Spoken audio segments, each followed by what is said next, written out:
for me, the happiness part is the only part. I was happy as fuck in this store down there in 2001 where nobody in the world knew who the fuck I was. I was as happy 21 years ago in this building, and it wasn't even this building, this was built later. It was a little building down there facing that street, right down there, 21 years ago, as I am this exact second. Not a dollar, not a fan, not a nothing. Nothing that has happened to me publicly in the last 20 years has added a single ounce of happiness. The process is my happiness. And there's no way to get to a great place without it. You'll just burn out. When it comes to content creation for that, so I always kind of want to have my own thing on the side. I've been in the jewelry industry and finance, so when it comes to doing your own content creation, I know you've been kind of asked this before, but is it better, because I have so many interests, I got the sneakers, I've got the jewelry, the finance, the content creation. How do you kind of tailor that? Like, would you subdivide your TikTok? Or would you kind of lump it all together? The answers of the past are a little bit null and void, because TikTok really has tripled down on what I've always believed, which is it's not about your followers, it's about the content. So I believed it when it was more about the followers and the followers would see it, and I was very empathetic. Like, if you're into business but I'm making a Jets post and you're a diehard Dolphins fan or don't care about football, well, that's not gonna hit. And I was never worried about that because I always felt that people overanalyzed every single piece of content. But now where we're at with the TikTokification of social, it's about the content anyway. For example, everybody here can start a brand new TikTok account, have no followers, and that post can get 8,000 views and the next one can get 200 if you had 10,000 followers. So it's now more than ever about the content anyway, thus rendering all of us being able to post about what we want at all times without hurting. Everyone has always worried that this is gonna hurt me, it's gonna fuck up the algorithm, I'm not gonna get as many views and likes. It's just not the reality of how social works anymore. So combining like sneakers and jewelry wouldn't be fine. Like a huge, okay, cool, thank you. What's going on? My name's Ian Lipkowski. On most of my socials, I'm Kowski or Kowski.e. Just want to also say, first time we met was 2017.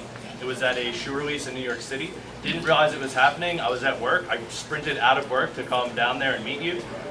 When I met you that day, I said my favorite quote was the "You're gonna die," and I was strategizing how to like become bigger and build myself. So I now own the "You're gonna die fly" strategizing in New York. That's awesome. That's never selling it. $10 million though. Anyone tell me no? I'm never selling it. So I just want to say that. By the way, on that, I apologize because I think this will bring value to people. We were talking about it in the corner over there, like affinity. Like right now, so much of what NFT land was about for the last year was flipping. I can make money, I could give a fuck if it was an ape or a doodle or a VeeFriend, or like, it was just like, where can I make a buck? That story really is important because the reason you'll never sell that is it means something to you. The same reason I like collecting occasionally a Batman thing, because Batman means a lot to me. It was one of the things I like learned America through, or Scooby-Doo I mentioned a lot of times of buying NFT. That's on purpose because that's meant something to me. And I think it's a really important thing. Like, that is the journey that I'm most on. How do I get me included, me excluded, right? There's obviously me in that story, but what does the video game look like that has nothing to do with me, that gets people to care about Gracious Grizzly at scale? Go ahead. Cool. Other question is, I have my own brand now. It's called Alien Inks. I'm wearing it right now. It's alieninks.com. It's inks, I-N-K-S, like pen inks. I'm basically just doing everything I can to do content creation, but these designs are pretty intricate. They take a lot of time, so my time is split between doing the art, posting the art, just being on different types of socials, trying to do videos, trying to document everything. Yes. Things are kind of starting to pick up now. So I just recently got into a cafe. They're actually displaying my art. I had a friend from high school who does singing now. She wore a dress that I made during a concert. That's awesome. That's really cool. A few people starting to buy it. I have like an NFT collection, that's on my Twitter. The NFT collection is kind of to build the idea of different characters that are going to exist within the Alien Inks world, but then also give back like discounts, like a percentage to people who buy things from the website, so it has that kind of like instant utility. Yep.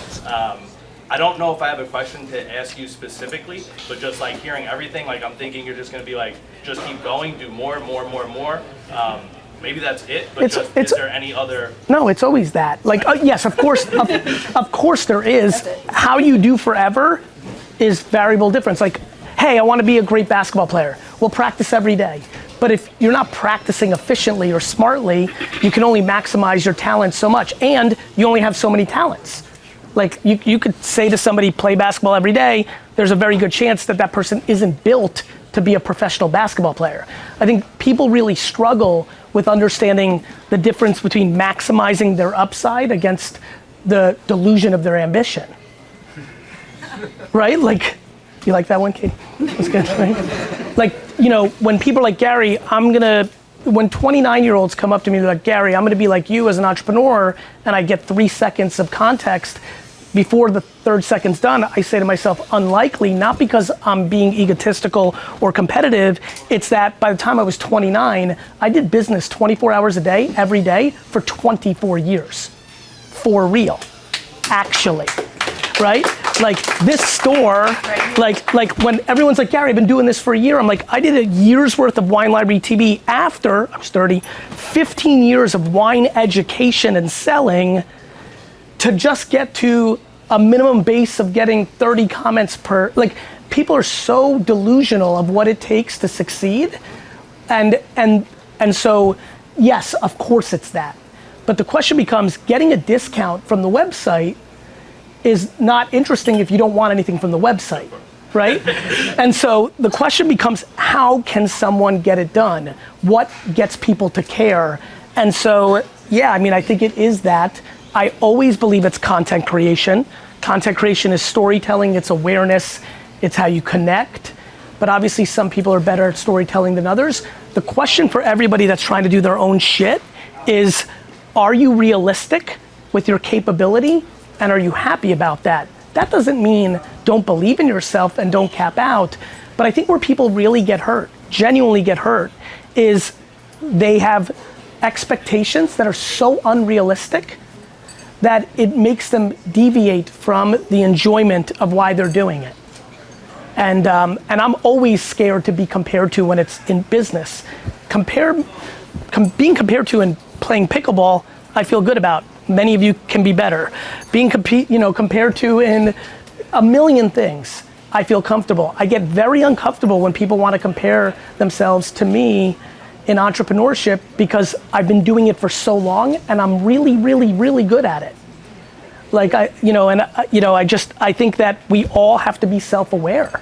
And I think being self-aware and realistic while pushing the ambition and committing to a decade worth of ungodly amounts of work if you want something special, without even thinking about how far along am I, is not something most people are comfortable with.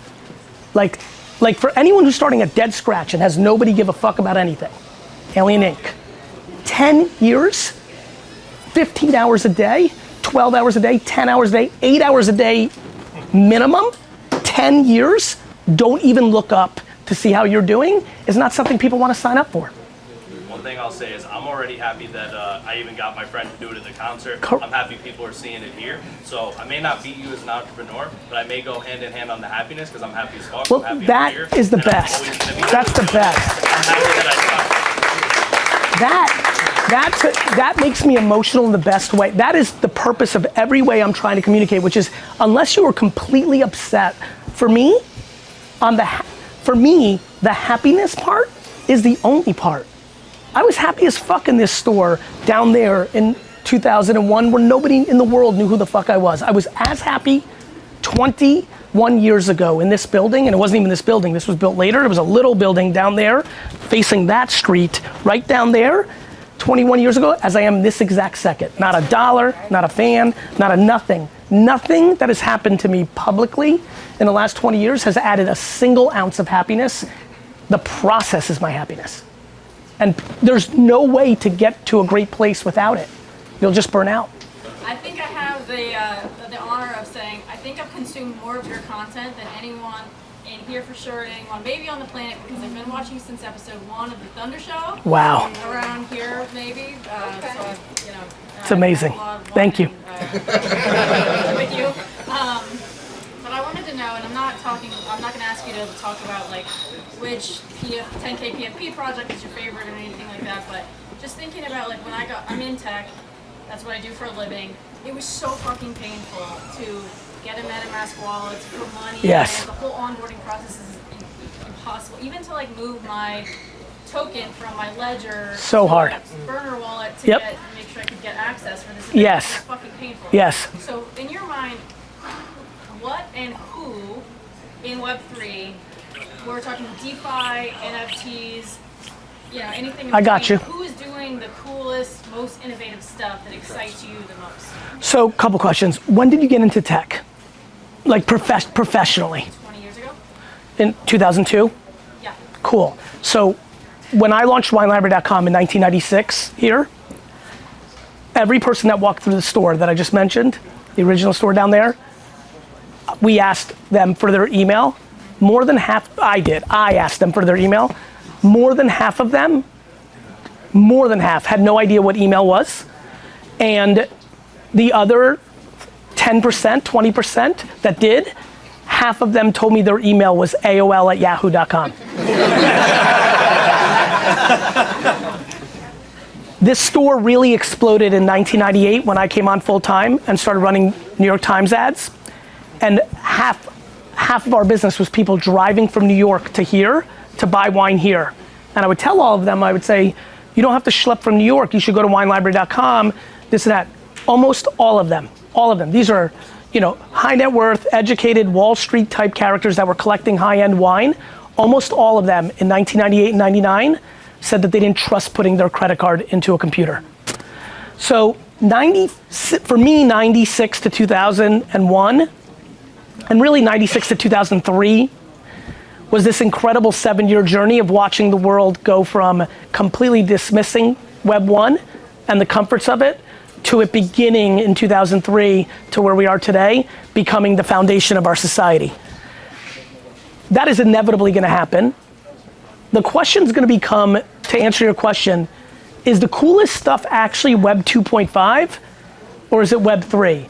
Because what I think is that almost everybody would give up the ideology of Web 3, complete control. You mean like total DeFi? Of course, because everybody loved total DeFi until their shit was stolen, and then they were mad at OpenSea, me, and Coinbase, but we're like, you're totally in control. We're not. I can't do anything. And so people want Web 2.5, and if they want Web 2.5, then it opens up everybody.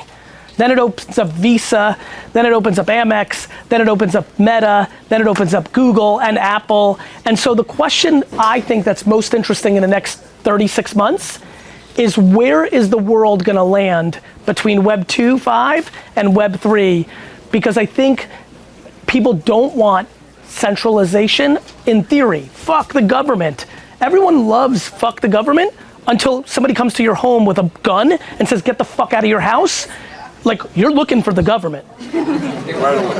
And so, everybody loves the wild, wild west until they're the one that gets shot. So I think that what I think is gonna happen is the world's gonna be split up into Web 2.5, AKA front-facing consumer interfaces that are not challenging, where the complicated shit's happening behind the scenes, but obviously the custodial then sits with Coinbase, not with you, right? But you're willing to give up that and willing to give up a piece of the transaction action to not have your shit stolen. And then what I like is that the people that want to be pure Web 3, like fuck Coinbase, fuck the system, knock yourself out. You can have a MetaMask, you can have your seed phrase, and so I think that's what's gonna happen. And so I think the coolest shit is going to be the company or 3 or 7 that build consumer interfaces that are slick, somewhat appease the Web 3 people, like very easy to like get off, like you know what I mean? Something that gives them kind of like that in between, but really works for the masses here, so shit's easy. And that's built, like, for example, to make it easier for, like, we're spending so much time on what are we gonna do on our .com and our app that allows you to get verified for here, not have to touch your cold wallet, not like, right? Even the fact that we made everybody go with ID here, like we're gonna do it bubblegum and tape when I wanna randomly do shit, but we're within 6 months of having that be seamless within the app and put you in a position to not be vulnerable to take off cold storage, but you'll have to be in first party data within VeeFriends.com. Web3 maxis don't want that. Cool, how do you offer that while you are willing to put your information. So it's a lot of fun to think about Web 2.5 to Web 3. But for me, this is just like, I've seen this movie before. I was there, I lived it, it's how I started my career. Most people weren't. Most people weren't of the age or were not in Web 95 to 2000. So this is all kind of feels so ridiculous because we literally went into Web 3 from a mature Web 2. That's like a big drop off, and that's why we've had so much. I mean, this merge, this Ethereum merge, the amount of people that are gonna get scammed is gonna be extraordinary because it's gonna be all in the air. People fall for the things that people fall for. Most of the people that were scammed during the last 6 months were scammed on things that triggered their emotional trigger to be first to get the thing or to get a deal that they couldn't get otherwise. And they were too quick to connect. And in the beginning of it, people didn't even realize that you could connect and give access and be stolen from. But the last 3, 4, 5 months, it's all been based on emotional trigger. The scammers know your trigger point. There's a free VeeFriends Series 3 drop, go. I haven't said shit about it. I've never referenced it. You see it on Twitter, you're like, fuck, boom, boom, and you're out. And that's what's happening. And so it's just gonna take an education cycle. It just is what it is. Thank you for having us. Thanks for being here. I think the biggest thing, and I'll be relatively selfish if I can. Please. I think I'm subjected to that saying that like jack of all trades, master of none. Yeah.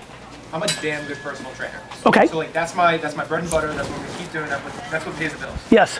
But the two kind of conflicts that I have is A, that takes away from, because I work with clients. Like right, it takes time. It becomes my schedule. Yeah. Like no matter when they want to see me, that's when they see me. Yes. And I'm always going to be, mercy to that. But I have so many other things I think I'm pretty good at. I tried to do them all. Hold on, there's something really important there, which is you're not always gonna be at the mercy of that if you're willing to not make that maximize its economics, or if you're so damn good, people will compromise into yours. Meaning, if you decide that you only work Monday, Wednesday, and Friday, 6 a.m. to noon, only, so that you can really do your other shit, well then you could, and if you're so great, you might lose Harold and Susan, but Timmy and Sally are right behind them and you fill those slots and you call it a day. People get confused because they think everything is so extreme one or the other. And they don't realize they can create restrictions within the middle. Meaning, I just gave you the black and white way that you can control a lot more of your time as a personal trainer. You just have trainer hours. You're scared properly, not scared. You're thinking properly. I don't want to lose these two people. Yeah. But the reality is if you make those restrictions, if you create enough of the content or demand it another way, somebody will take up those slots. And now you're 6 to noon, Monday, Wednesday, Friday. You could just I've watched a lot of trainers be scared shitless for that jump. And a lot of times when I talk to them, whether they're friends, acquaintances, or just random DMs I've stuff, not only do I tell a lot of them the advice of doing that if they have this want, I also tell them to raise their costs in the same time. And the reality is there's a lot of demand for personal trainers. And so all of a sudden you wake up and you're more in control of your schedule and you're making 20% more per hour against that schedule, and now you're fucking rolling. And to your credit, by the way, part of, I'm trying to do that to an extent. Like, I've been super hard on TikTok the last 5 months, and like for anybody that doubts it, I had something go over 1 million views. Like I went from literally zero, nobody on Instagram followed me that knew me. Like these are all strangers, like UK, Germany, Spain, it's crazy. 3 pieces of content a day, every day of the week, like no matter what. So I'm trying to push that so that I can fill some of my. Well, there's also a 2.0, where do you live? Stanford, I work in Westchester. Right, so there's also a 2.0 version of that, which is you run TikTok ads only in that area so that the people that see, so you've got 1 million views on that video, clearly that video resonates. Take that video and run Instagram, Facebook, and TikTok ads only within a 20-mile radius of your home, where the copy says, if you're looking for training, email me here. So there's worth it for a small business. Like I'm one guy, tiny small business. Like I haven't run an ad in my life. I respect the shit out of that. Like until 8 years ago, I'd never done a push-up in my life. Like, so yeah, I'm giving you the black and white that will change your life. The number one thing in social media that I'm most excited about now is something I call brandformance. You put out organic to these algorithms. All the algorithms on every platform are gonna follow TikTok because it works. It works because it's more based on merit. We as humans who work hard and want things to happen for us based on our content, want the algorithm to give us as many people as see it if we crush it. I would much rather every video I post get 17 views, 100 views, but then if I really got it, give me 19 million if the world is like, if the humans keep telling you, platform, that they still want this, that this is a hit. It's not that extreme, but as you know, TikTok is the closest thing to that. Now, Meta is going down that direction, Instagram's gonna do that. I think you're seeing it in YouTube Shorts, which is why I've been saying it. Facebook's fan page is why I'm bringing it up. They're starting to do it as well. So the model is put out as much as you can, different shit. It hits. Now you know that people resonate with it. Now you take it back, the original video, and you change the copy. So the original copy of whatever got 1 million had copy. Now you slightly tweak it and turn it into a right hook, right? Actually, I'll drop some alpha here. I am like 90% sure I'm gonna write jab, jab, jab, left hook. Yes. Right? Because when I think about what that book meant for so many people, if I can I wrote it 10 years ago. If I can write the updated version of it, I think it'd be value. So I'm like, the reason I'm probably even just said it out loud is I think I'm there. And I've already started like mapping it in my head, right? And so I think one of the things I'm gonna talk about in that book for sure is this. Put it out, organically it hits, take it back, add to the copy or slightly tweak the copy to make it a transactional piece of content now, not just a brand piece of content. For you, it's PS. If you're interested in training in the Westchester, Connecticut, Upper New York area, please email me info in my bio and then run $500 worth of ads against that. It's gonna work because the creative's already shown to you because the algorithm now is not based on people, it's based on interest. So you know the ad is good. Yeah. I love that. Can I, really quick? YouTube Shorts? Do I just take my TikTok that I create, just throw it on there?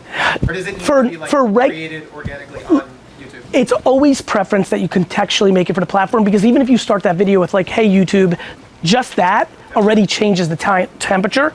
On the flip side, we throw my TikToks onto my shorts. Like you only have so many hours in the day, you only have so much time and effort, and the reality is that, are you limiting some of the upside? Yes, but if you don't have time to make one just for YouTube Shorts, the only reason I'm so hesitant to say it that way is I know if I open up that kimono, everyone's just gonna make one piece of content and put it everywhere, and that's not the way you want to do it. For the time being, I do think so. On the flip side, there's a lot of Team Gary here. All of them are thinking in their head how different something is working on TikTok versus Instagram. Like, especially this last couple weeks, we're seeing things where like we can get 1 million views on Instagram and the TikTok can get like 30,000. These are extreme differences. And there's a lot to do with it. Everybody always talks about propaganda, like TikTok knows that you posted it on Instagram, like all this shit. There's always chance for certain little things, but it's more about humans tend to understand the spirit of it, plus platforms are different. I have always said it, you're the same person, but when you're in your TikTok versus when you're in your Instagram versus when you're in your LinkedIn, your entire being is different, no different than a lot of scenarios. All of you are different in this setting right now than you would be if you were with your best friends or at your favorites. If I was at a tailgate of the Jets, I will be at a tailgate on Monday with my closest friends. My energy is gonna be different than it is here. I'm in a different setting, it's a different context, and that's how these platforms work. But you should take one of the things that Sid and I talk a lot about is Bon Jovi is still fucking selling out stadiums, singing the same 9 fucking songs. I still haven't gotten there, and I might even push it harder just to make it really a good part of jab, jab, jab, left hook, because I don't even need to test it. I know the answer, which is if I just go back and repost, because we do it occasionally, and repost the 30 most successful posts I've had in my career, today, 9 years later, 4 years later, they're gonna fucking crush. That piece of content that you had get 1 million, you should milk the living shit out of that. What most people do is try to find the next one. What we don't do is squeeze the shit out of the viral post. That one post, You should get into shorts. You should set up your Facebook fan page because of it. You should do it 3 more times on Instagram, in stories, Twitter this. Like, it should be like squeeze the fuck out of that virality. I'm heavy into the card game. I love it. Sports cards. No. Trading cards. Trading cards. Yes. I brought down Awesome. 3 one-of-ones. Yes. With me, and I'd love to work out a trade with you if you're up to. Okay, what do you got? I've got the Auto Ninja, Auto Ninja, wow. Bubblegum Panda, Wow. and the Hollow Armadillo. Okay, And I want to figure something out. and what are you interested in? I want a VF1. A VF1. So I think, so you could sit. I gotta think. Think about it. Let me tell you what my initial reaction is solely, and it's fun to like talk this out. So it's really fun to see Brandon in the background. At the card show, which I saw a lot of you there, and when you watch me on Trash Talk, if you've paid close attention, I know a lot of you do, and I think this will land with a lot of you, I literally just go into that mindset. Like at the card show, I was just a baseball card dealer, like the whole time. And I think a lot of you noticed that. If you watch Trash Talk, like, yes, there's a part of me that wants to teach people that if somebody has something for $3, you should offer $1, because if you only have $80 and you're watching Trash Talk to like make your life better, like you need those $2. But 80% of it is, I just don't know how not to be that human being when I'm at a garage sale. I don't care how much money I have right now. When I go to a garage sale, I have a garage sale jersey on. And if somebody wants $5 for something, I want to offer 50 cents. So right now I'm in full, not like I want to do nice by you, or this is good for the brand, or this could be a good video. I'm fully in like, you want to fucking trade? and so where my mind goes is, Well played, sir. the VF1 value is too low in its truth versus the cards value right now are fair, if not potentially even slightly elevated because it's hot. And so to me, that's just gonna be a challenging trade to make, because I like legitimately, no bullshit, the biggest problem I have right now is I wanna buy all the VF1s myself. But I don't think I can, because unlike the stock market where a stock buyback is often looked as confidence, I don't think our market is mature enough yet. Maybe in 6 years I'll be able to do that if there's another window. I think if I was to do that today, people are like, oh, Gary's using his money to inflate the floor price. So that's the only reason I've stayed away, because I have to be thoughtful of that shit. But the thought of trading a VF1 that I have right now is like the worst feeling, and like I want them all. On the flip side, the Ninja is a big fucking card. The Panda is a big card. I'm incredibly open to the following. You should email me within the title. I want both the Ninja and the Panda. What do you want in return, with a link to my OpenSea, and that's how we can start it. I've been fortunate enough to live in a few continents, and I have been in finance for the last 11 years. How should I make the next move? I don't know what the next move is, whether it's being a comedian, writing a book, or investing all my money on VeeFriends. Well, the third one's clearly right. How should I find the inspiration, which I did find Before. different continents, right? Yeah. And every time I moved continents, like I was born in India, raised in Australia, moved to the United States, every time it was a rough ride. Yes. Right, so let's say I make a move to VeeFriends 1. I don't want, like I'm scared of that roughness. That's At the tough. same time, That's also different. Investing is not your behavior, meaning not like, I love VeeFriends because I'm in charge. Like the biggest reason I don't like buying other stuff is I'm not in charge. The reason I only buy CryptoPunks is it's the only one that I know that doesn't need anybody to do anything. It just is gonna trade on history. Whereas Bored Ape and Cool Cats and Goblins and Penguins and VeeFriends, it's all required on us, the operators. So to me, going to a new country and establishing yourself and living life is a very different journey than being a passive investor in something, right? I think the writing a book and the comedy stuff excited me a lot more than VeeFriends, because that's you doing something.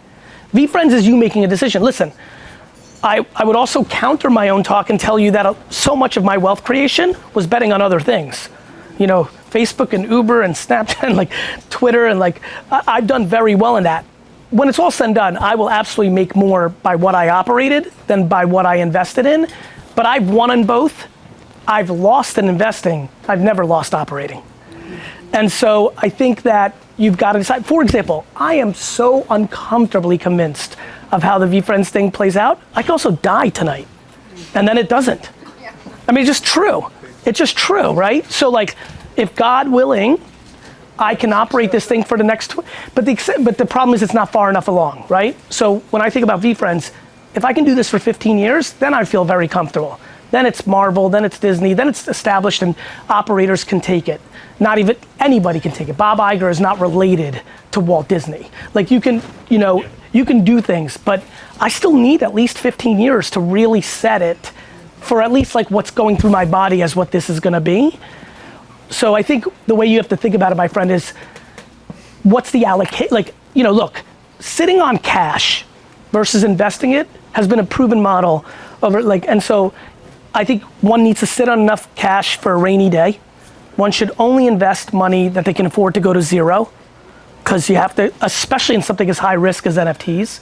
We're not talking about you investing in VaynerMedia stock where the ad industry has been around for 100 years. You still have to be empathetic that obviously I believe in it, but it's too early. But I think that's the way you have to think about that. But as far as your part, I always tell people to do shit. Like, it's always the same thing. One of my favorite things that you've heard a million times, the reason I love saying you can't read about push-ups is it's just so easy to understand, right? Like, yeah, it's very hard to get the benefit. For some reason, people think you can get the benefit in other parts of their life, especially business, like as if you just can't. So like, if it's comedy, like make a comedy skit. Go and literally go to an open mic and try to do stand-up. Like if you don't do, you don't know, and you don't taste, right? That's what was so big about you tasting the TikTok. Like that was out of necessity. That's why during COVID, more people took my advice than any other time ever, because they had no other choice. You know, right? Like during the other time, yeah, it's consistently been good. Yeah. and I'll tell you why it's consistently good, because I only talk about shit that's already happened. There's no guessing.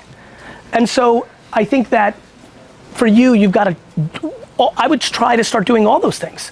I would like literally start writing tomorrow. I would literally try to start doing comedy, either open mic or a piece of TikTok comedy skit. DM 100 people. Back to I emailed you, Gary, email me 100 times. Like DM 100 people that you think are good at, because you might be improv more than stand up. Well, then that means you need other people. Well, there's a million of those people on TikTok and Instagram making skits. One of them might want to do one with you. And so. Thank you. You're welcome. About my French bulldogs and send it to you. Even that, like I also, something I'm very hot on, I want to triple down on, it's talk about back to books, crush it. I just wish people built more financial infrastructure around the things they actually like. It works so much more. It's just too hard to build like a career of meaning or a business of meaning on something you don't like. If you're just doing it for the money, it's got no shot long term. You could make money, plenty of people have, but like if you're gonna really do it and enjoy it back to happiness, like Alien Inc., like you gotta do it around something. And so like maybe it's around the French bulldogs. Like I really think about that stuff. Yeah, of course.